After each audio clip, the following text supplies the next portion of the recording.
Well, as we've heard about the UK and the rest of the EU taking those small steps towards change, they are being pushed by a host of recent studies that have painted a picture of a natural world in crisis.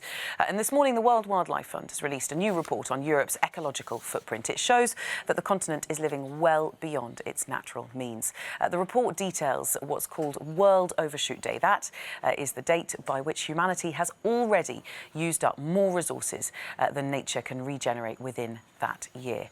Now, in 2018, last year, that date came on August the 1st.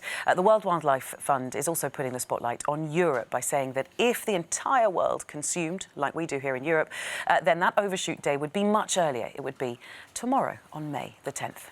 Now, Esther Asin is the director of the World Wildlife Fund's European Policy Office. She joins us now from Brussels. Morning to Ms. Asin. Thank you very much for being with us this morning. Good morning.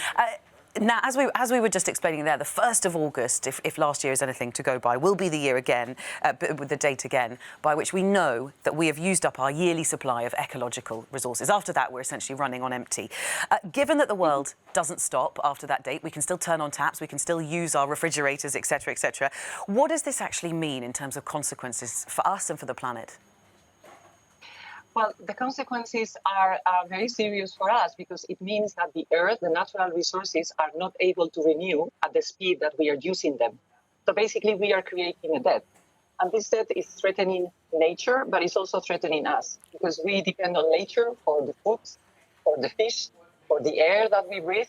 So we are basically living on credit, I would say. And in Europe, is even sooner than for the rest of the world. As you rightly said, our European overshoot aid is coming tomorrow.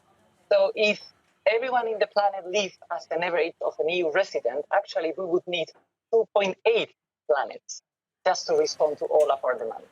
Well, let's talk about that hypothetical date, that if the rest of the world lived like we do here in Europe. What message are you trying to send with that hypothetical date? Is it that we should stop trying to raise the standards of living around the rest of the world to try and be more in line with those of us in Europe? Or is it simply that the onus must be on EU countries who've had it good so far to try and be the first to make sacrifices to tackle climate change? I mean, we are also raising, of course, awareness about the way we consume here in Europe. We move, we design also, and we build things. I think it's important to note that European demands is also driving depletion of nature beyond our borders. So our demand for commodities like soil, palm oil, and others is driving huge deforestation, for instance, in Brazil. So actually, we are eating up on the biocapacity and the reserve of Brazil.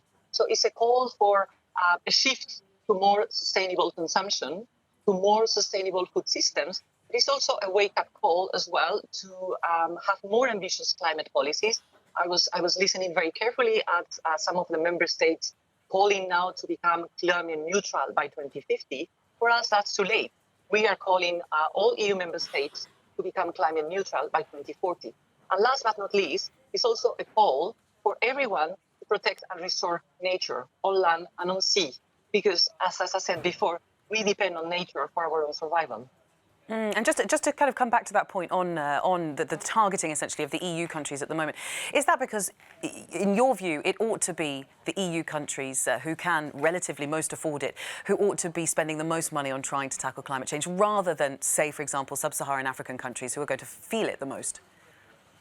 It's an issue of justice as well, because the EU accounts for only 7% of the total population, and yet we are eating up 20% of the Earth's natural ecosystems. So there's an issue of fairness as well towards the rest of the world. We are using more resources than many other parts of the world. Only China and the US are before the EU.